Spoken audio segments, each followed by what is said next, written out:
Welcome back to the Friday Matinee on your hometown station, AM 1220 KHTS. All right, Frankie, that's enough. I'm George. I'm T, and that was Frank Sinatra. He was never going to fade out, was he? I had computer thingies. I love me some Frank, so it's okay. Well, Frank, though, a vocalist, traditional. Yes. We're very familiar with like our version of pop Western songs singing. and easy listening, Western singing. But it's always fascinating. I'm a huge fan of like world music, so anything that's from somewhere else aside from here. And even though I don't understand the language, I get really absorbed into the culture of the songs, the style. And that's one thing that I'm convinced of, T, is that one of the things that unifies the world or maybe the universe or whatever is music. Absolutely. Some form of music, some form of rhythm, some form of as communication and entertainment. So coming up at Cal Arts, that would be the California Institute of the Arts right here in beautiful downtown Valencia, California. We have the Alash Throat Singers. They're from the Republic of Tuva, which I don't recall where Tuva is on the geographical map. Then again, I got a B-. I didn't even know how I got a B- in 10th grade, which was a long time ago. But here we've got the group. I almost called them the band. The group on the phone, but where Sean Quirk is with us to kind of get the ball rolling. Good afternoon, Sean. Welcome to the Friday Matinee. Hi, how are you? It is a wonderful afternoon here. So tell me a little bit about this, Sean, because this is really exciting. Again, my love for world music, and this is something that it came across because I recorded the commercial for it. Tuvan, well, first of all, indulge me. Where exactly is Tuva? Well, Tuva is just north of Mongolia. It's part of the Russian Federation, but Tuvans are not Mongols and they're not Russians. They're Tuvans. They have their own identity and language, and it's just a place that's been kind of lost from the world map since it got absorbed into the Soviet Union in 1944. But it used to be an independent country, and it's most known in the world for its amazing music, which the members of Alash are here to perform tomorrow night. And it's also unlike any other. I'm a trained vocalist. I was classically trained, and I thought I knew what the voice could do. And I remember the first time I heard this type of singing, I thought, I'm not even sure how they're doing that. And while I know the human body and the voice is capable of so many beautiful sounds and rhythms, I'm fascinated by the mechanics of it. Well, it all uses the way that sound works, the way that physics works, vibration, something called the overtone series. It's something actually that any human being is capable of, but it's just been refined over thousands of years of tradition to this art and tuba. And, at first people are a little taken aback because it is so unusual that a person could produce this music, but you quickly realize that it's a very musical and very approachable thing, and it's all part of this greater musical style that just tends to really captivate people and take them to some other place and time. It's really a remarkable art. Are we going to because George, you and I, the minute we get off air, we're going to practice this. We're going to try to do this. So do we get like a little sample? Do we get to hear a bit of? Yeah. We're all here. The three members of Alash, Badi Dorzu Hondar, Ayan Ol Sam, and Ayan Chiridik are hanging out here with me. Primarily to share with you this fine art. So I'll ask the guys if they'd be willing to share a little sample of just the tip of the iceberg of this amazing art they practice. Well, hello, everybody. How are you? Hello. And can we hear your names again? My name is Ayan. Ayam? Yeah. My name is Badi. Okay. My name is Ayan Ol. Ayamol, very nice to meet you, and I'm looking forward to hearing. Yeah. So now this is... Yeah. Okay.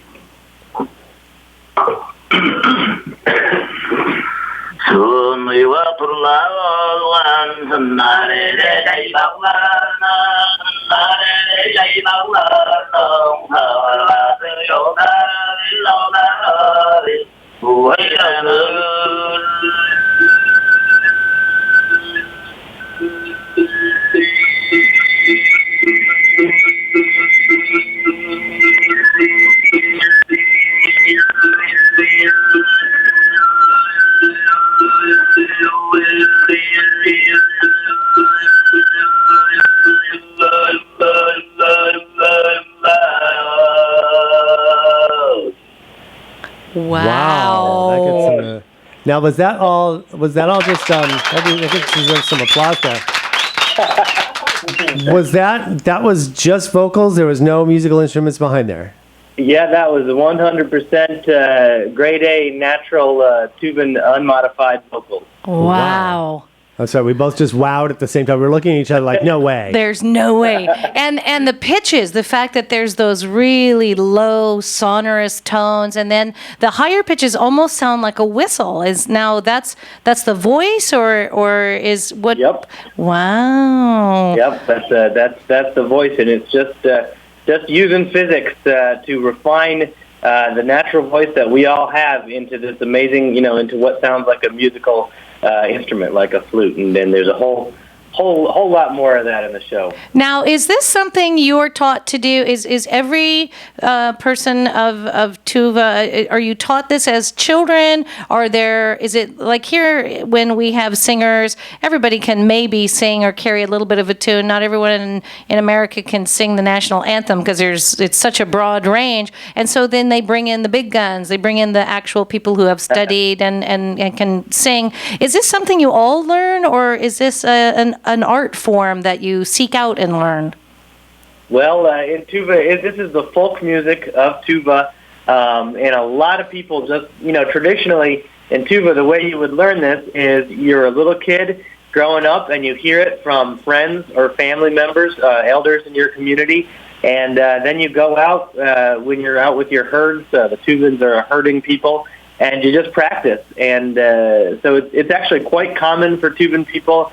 There's no system, official anyways, system of education for it. Kids just hear it and they listen and they practice and then they get better. So it's real common. It's not something you have to be enrolled in a special university or temple or anything like that to do. Now it's not everybody that does it, and alas, certainly are some of the best of the practitioners. But we're very happy to report that it's a pretty popular practice to this day among Tuvan people. It's really incredible. Now, is there any kind of manipulation that you do, as where when we normally sing, we basically take a breath, open our mouth, and it's all about, resonation and phonation and all the different mechanics of the way we sing. Is there any other manipulation as in engaging the hands or turning the body? How does it come about? Well, when you come to the concert, you'll actually see there's no other stuff going on. You're just using your voice. So sometimes, especially when folks go into the high whistling style, which in Tuvan we call it, but it's almost impossible to tell who's singing it because there's actually no extra movement. So it's all using the vocal track. The one sort of technique that people here have a hard time getting is that you do squeeze a little bit at your voice spots or your vocal folds, and this helps you to change the sound of your voice to then go into these different styles. But there's no hands, no body movement, nothing. It's really actually sometimes kind of hard to tell who's producing what sound. Wow. I could only do it like in front of the fan that we have here, with that might be cheating. Be cheating. So we're speaking with Sean Quirk and also the Alash Ensemble from the Republic of Tuva, which is just north of Mongolia and the southern end of the Russian Federation. Tuvans are Tuvans. They are neither Russians nor Mongols. And so this is a fascinating look into a culture, and a lot of times we overlook it, especially here in Santa Clarita, Sean. It seems like we sometimes get into our bubble. I mean, this is very much a bedroom community in many ways, even though it's grown over the years. We all kind of still know each other in a lot of ways. You could run into somebody you know at the grocery store. So coming into something like this from someone who could be able to just catch a glimpse of really a very different form, even of world music. I'm talking about how I really like world music. I've never heard anything like this. Now they can see the performance tomorrow night, part of CalArt's Wild Beast concert series, and this is tomorrow. What time is the show going to begin? It's at 5:00 tomorrow night. Outstanding. And how much is the admission? Oh, geez. It's free. Yes. Yeah, it's free. Aha. That was a trick question. So this is the thing. And that's the wonderful part about this is being able to go and capture this still early enough to where you can enjoy a good night or early evening, actually. The weather's going to be delicious. Something completely different. Part of the California Arts right there on McBean Parkway.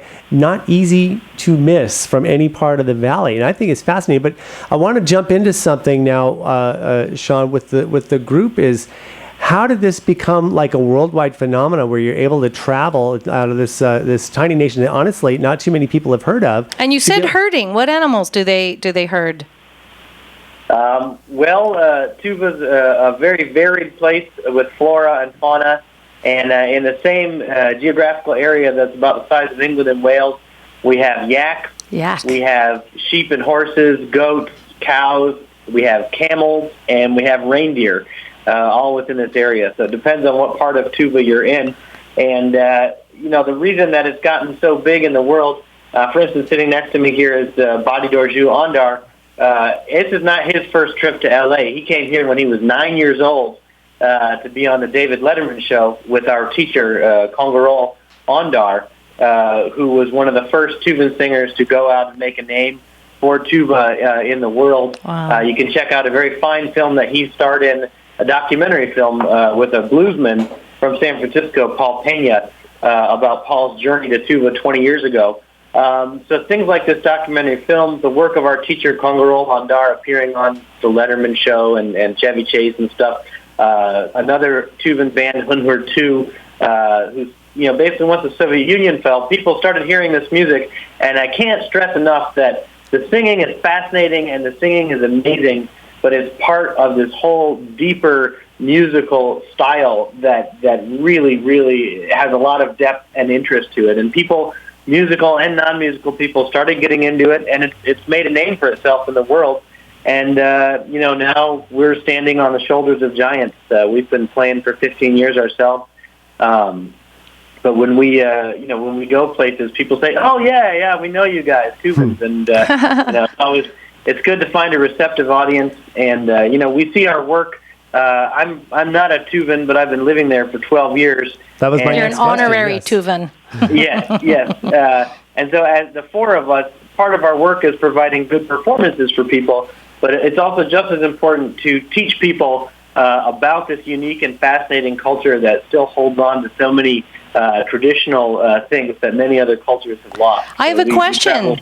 In addition to the singing that we'll be hearing at Cal Arts, is there visually, do you wear traditional clothing? Are you going to be, would anybody, what's the visual aspect of it? Or do you get up and just in your Sunday best?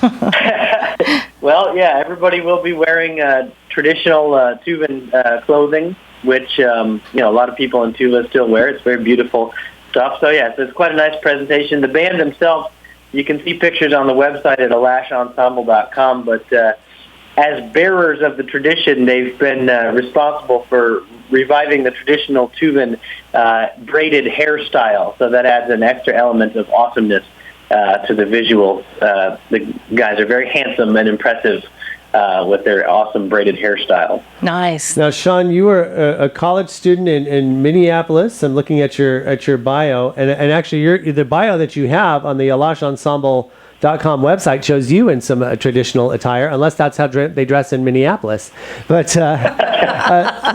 what ignited your passion to decide to just travel halfway around the world, all the way to the Republic of Tuva? Well, in 1999, I was a junior in college. I heard one of the Tuvan bands that I mentioned previously, a group called Hunhur 2. This was just, early on when Tuvan music was starting to be traveling around the world. I was a musician myself, and I just totally got into it. Really was taken by it. The music captivated my soul in a way it never had been captivated by music.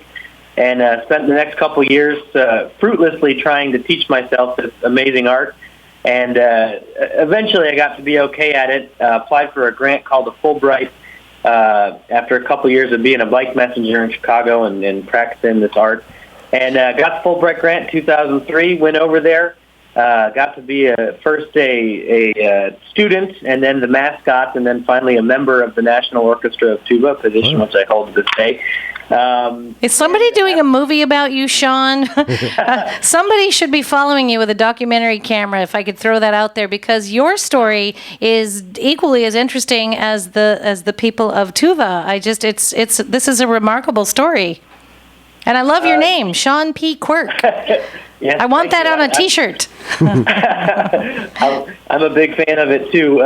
There was a movie about 5 years ago done about me by some Tuvan filmmakers that's gotten a lot of play in Russia. So every time I cross the border in Russia these days, I get a fair degree of recognition. You're the Justin Bieber of Tuva.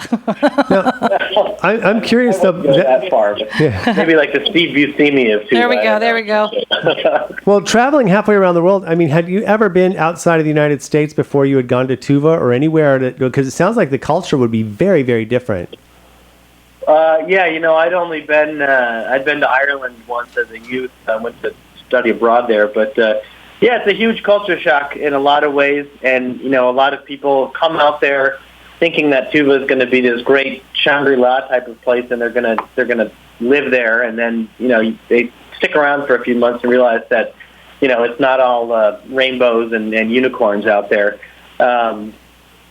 But it's everywhere that people live. We have common human things, and you latch onto those, and you learn the language, and eventually you find yourself getting to the point where you're coming back to the place you grew up and having culture shock there. So interesting.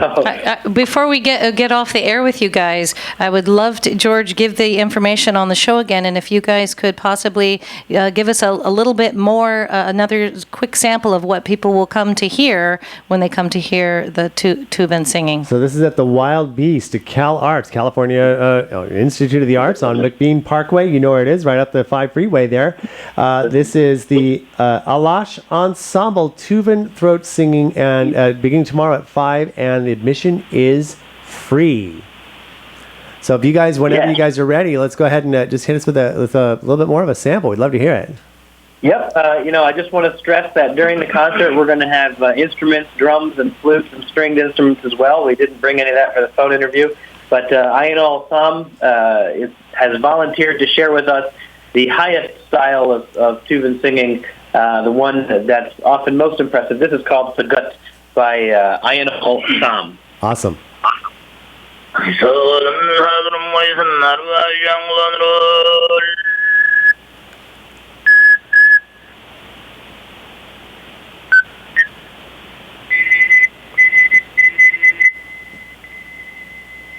Well, the phone is feeding it back a little bit. It's not pulling up. I think that's him.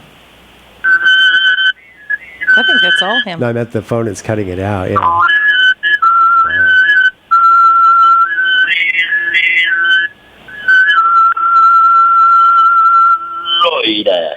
Wow. Yeah, I was meant the phone is limiting the it's limiting range, the sound over here. Still, that's amazing because it's like the sound of that is absolutely amazing. So, Sean Quirk and gentlemen of the Alash Ensemble, we wish you the best of luck. Break a leg tomorrow night, as it were. I don't know if you say that for Tuvan throat singing. And you can check out their website, alashensemble.com, ALASH. You can learn about throat singing. You can see some samples. You can also learn about the instruments and some of the culture, and be there tomorrow, the Wild Beast at Cal Arts at 5 o'clock is when the show starts. You're not going to want to miss it. Get some culture. Thanks so much for calling in, you guys. All right. Thank you very much. Take care. Thank you. All right. Thank you. Bye-bye. We will be back with some final wrap-up right after this. This is the Friday Matinee on your hometown station, AM 1220 KHTS. Show. I'm disappointed. There really is by no the way, business. it's the Friday Matinee. I'm disappointed that, I like it when we hear that IHOP commercial and we start harmonizing on it. I really think I like the IHOP commercial. Just bring my guitar down. What we should do is you and I start a band where we just sing all of the KHTS jingles. Mickey and Judy put on a show. That's will be us. So speaking of shows, though, we've got a Tuvan throat singing that's a Alash Ensemble tomorrow night. Cal Arts. Cal Arts. Free.